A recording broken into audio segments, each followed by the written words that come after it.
Desi Arnaz was not merely the man standing beside Lucille Ball. He was the Caribbean storm that swept through American television, and also the man who set fire to his own happiness. From a privileged Cuban boy forced to flee revolution, losing his entire fortune and sleeping on relatives' floors in Miami, he rose onto the Hollywood stage with nothing but 2 empty hands and a conga rhythm no one could ignore. Yet that light did not shine only on glory. It also exposed the deepest fractures of a man who was at once gifted and insecure, who loved with intensity yet sometimes damaged the very things he cherished. He was an immigrant with a thick accent and a Hollywood shaped by prejudice, a Latin bandleader who dared to love and marry a white movie star in an America still divided. Together with his wife, he created I Love Lucy, a television revolution that rewrote the rules of production. Yet behind the laughter of millions were nights strained by alcohol, arguments, and betrayals that slowly fractured their marriage. Arnaz was both the architect of the Desilu empire and a man who struggled to control his own impulses. He lifted Ball to extraordinary heights, yet his weaknesses helped push their relationship to the brink. He was born Desidario Alberto Arnaz, y de Hacha III, on March 2, 1917, Santiago de Cuba, into a respected family. His father served as mayor and later in the Cuban Congress, and his mother came from a family connected to the Bacardi rum industry. His early years unfolded in stability and privilege, surrounded by spacious homes and social standing. But in 1933, revolution shattered that world. Their home was ransacked, his father was arrested, and the family fled to Miami with almost nothing. The wide rooms of Cuba were replaced by a cramped garage with a concrete floor. Father and son worked wherever they could behind store counters, cleaning cages, laboring in brickyards, learning English word by word, repeating phrases until they stuck. Amid that grind, music slipped in quietly. A drum beat, a melody, an instrument in his hands became a way to keep something inside him alive. Evenings of small performances slowly grew into steady work. He joined Latin groups and learned to read audiences, to control tempo, to lead a band rather than simply play within one. A major opportunity came when Xavier Cugat brought him into his orchestra. From there, Arnaz entered the professional circuit. Observing how successful bands were structured and sustained, he eventually formed the Desi Arnaz Orchestra, which gained attention in New York, particularly at La Conga nightclub. His signature number, Babalu, introduced many American audiences to Latin rhythms that were still considered exotic at the time. Night after night, he stood at center stage, not just performing but managing, gun adjusting, set lists, reading crowds, holding the rhythm together. Broadway opened another door. In 1939, when he joined the musical To Many Girls, the production moved to Hollywood, and he followed, stepping into film and adapting to the discipline of studio work. During World War II, he enlisted and served in support units, organizing performances for soldiers and patients in military hospitals. Music became morale, not glamour.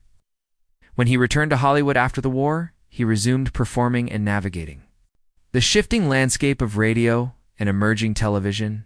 In 1951, I Love Lucy premiered. On screen, he played Ricky Ricardo. Off-screen, he helped engineer a new production model. Instead of broadcasting live and losing the episode forever, insisted on filming in 35mm, preserving each show for reruns and syndication. Multiple cameras captured scenes simultaneously before a live studio audience, allowing laughter to rise naturally in the room. He negotiated ownership of the filmed episodes, ensuring long-term revenue and creative control. What seemed like technical decisions reshaped the industry. The famous pregnancy episode written around Ball's real-life pregnancy became a national event, drawing massive viewership and redefining what television could portray as Desilu Productions expanded.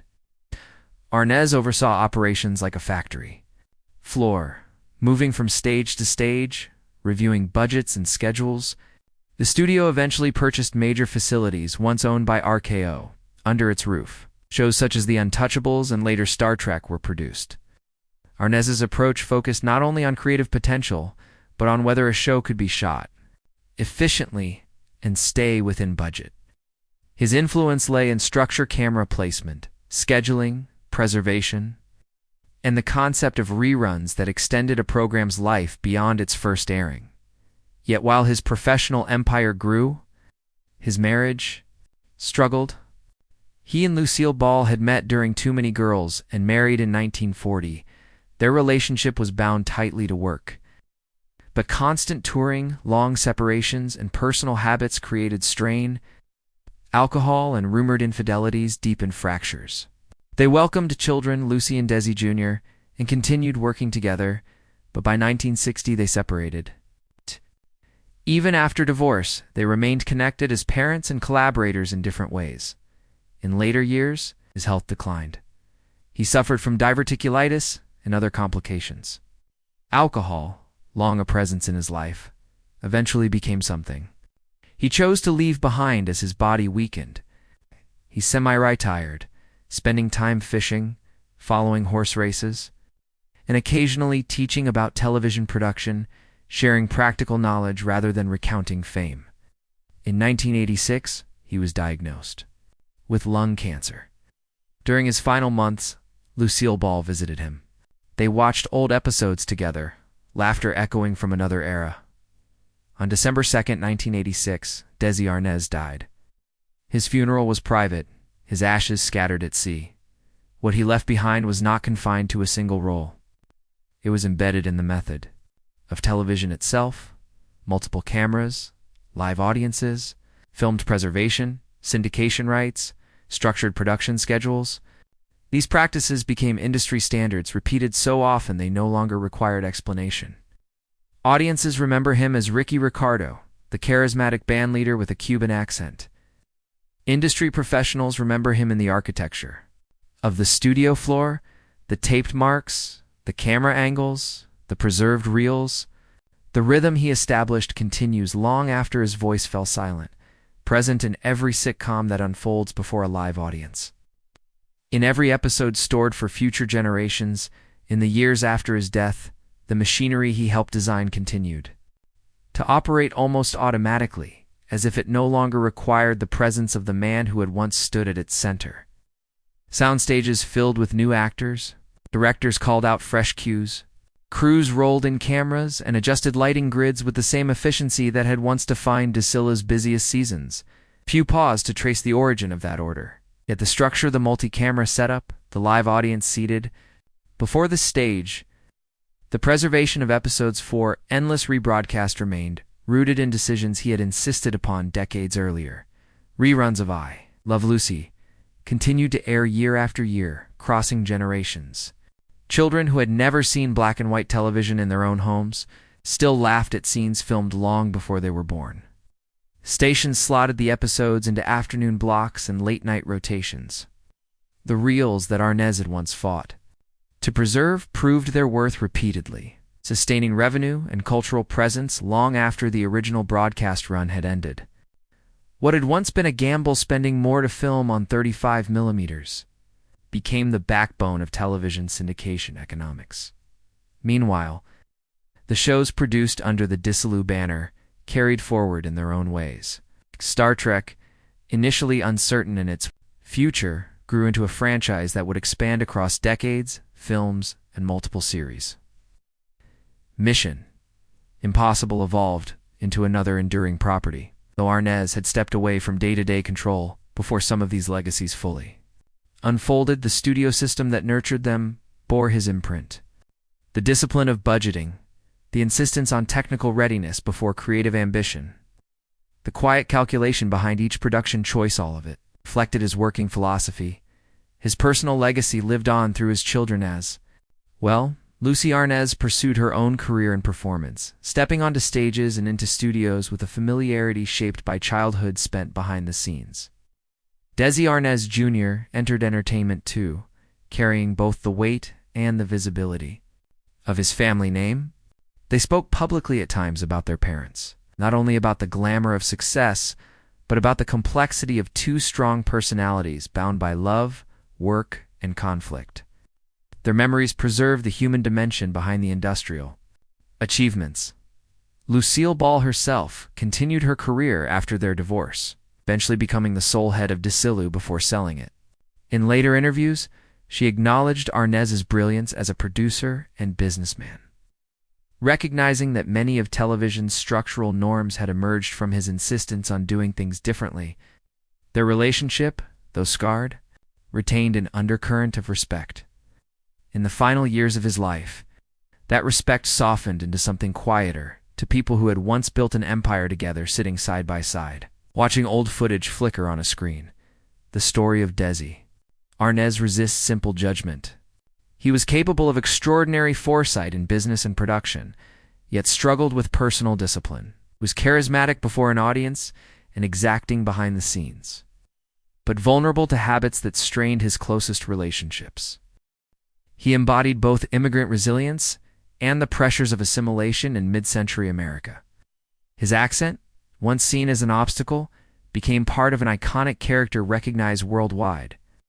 Today, when a studio audience bursts into laughter at a perfectly timed punchline, when multiple cameras capture a scene without halting the actor's momentum, when a show finds second life in syndication or streaming archives, echoes of his method persist.